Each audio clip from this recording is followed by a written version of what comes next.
Amados filhos de Deus, hoje, meu episódio especial do Santologia. Hoje, no Brasil, comemoramos os nossos 200 anos de independência.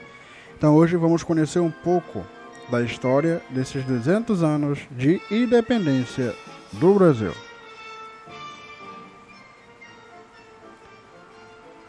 Há 200 anos, em setembro de 1822, foi proclamada a independência do Brasil, até então colônia de Portugal, para comemorar o bicentenário da independência. Comemorada em 7 de setembro, a independência do Brasil recorda um grito dado às margens do rio Ipiranga, proclamado por Dom Pedro I. Mas para podermos entender de fato a importância da data para o povo brasileiro, precisamos voltar um pouquinho na história para o ano de 1500 e mostrar alguns episódios marcantes que levaram à separação do Brasil de Portugal. Os livros de história nos relatam que em 1500 a esquadra portuguesa comandada por Pedro Álvares Cabral, composta por 13 embarcações a cerca de 1.200 homens, deixou Lisboa em missão comercial em direção à Índia.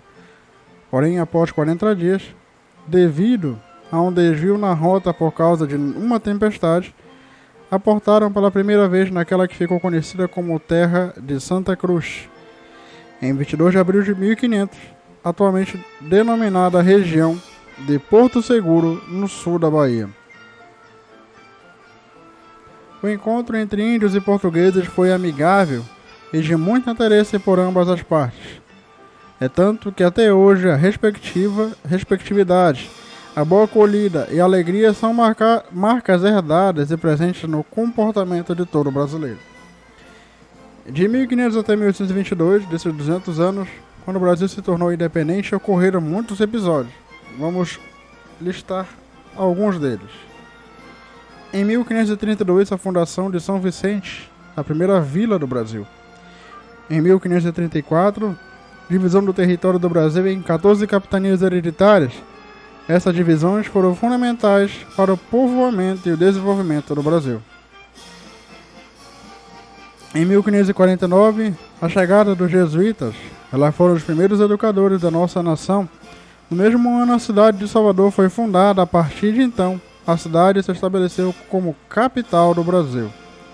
Em 1554, a fundação da cidade de São Paulo.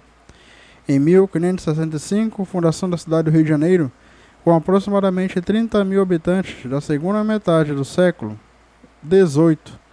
O Rio de Janeiro se tornou a cidade mais populosa do Brasil, passando a ter um papel essencial no domínio colonial. Futuramente, a cidade seria a capital do Brasil por quase 2 séculos. Em 1750, a assinatura do Tratado de Madrid.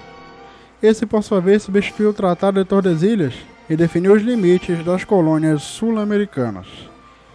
Em 1765, transferência da capital de Salvador para o Rio de Janeiro, a mudança teve um papel importante no desenvolvimento político e cultural do nosso país. Em 1808, mudança da corte portuguesa para o Rio de Janeiro, propiciando o desenvolvimento de diversos setores do nosso país, que saiu da condição de colônia. Em 1815, elevação no Brasil ao Reino Unido de Portugal e Algarve. Esse episódio impactou a política nacional e o sentimento do brasileiro, que se viu pela primeira vez em posição de igualdade à metrópole. Com isso, o caminho para a independência do Brasil, em 1822, estava aberto. Em 1822, aconteceu o Dia do Fico. Em 9 de janeiro, o então príncipe regente Dom Pedro I anunciou que não voltaria para Lisboa, como as cortes portuguesas exigiam que ele voltasse, e permaneceria no Brasil. O episódio foi um marco do processo de independência brasileira. Ficou conhecido como o Dia do Fico.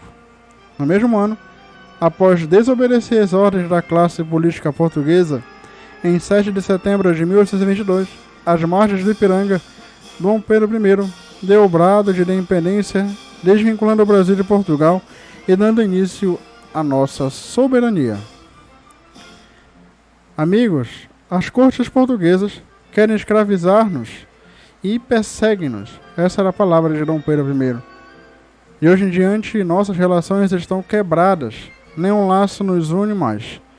Laço fora. Soldados. Viva a independência, a liberdade e a separação do Brasil pelo meu sangue, pela minha honra, pelo meu Deus. Juro fazer a liberdade do Brasil, brasileiros, a nossa divisa de hoje em diante será independência ou morte. Esse foi o discurso feito por Dom Pedro I às margens do Ipiranga. Vale ressaltar também, ainda que a independência do Brasil estava sendo discutida desde a reunião da Assembleia Constituinte em 3 de junho, ou desde os manifestos de José Bonifácio, em 6 de agosto, assinados pela princesa Maria Leopoldina em 2 de setembro.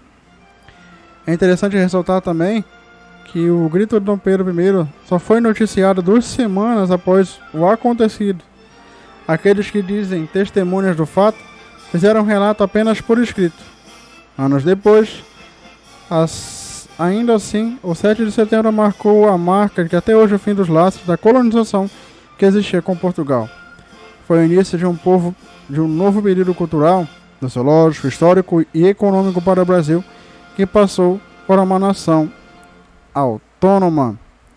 Bom, filhos, hoje um vídeo especial dedicado à nossa nação brasileira.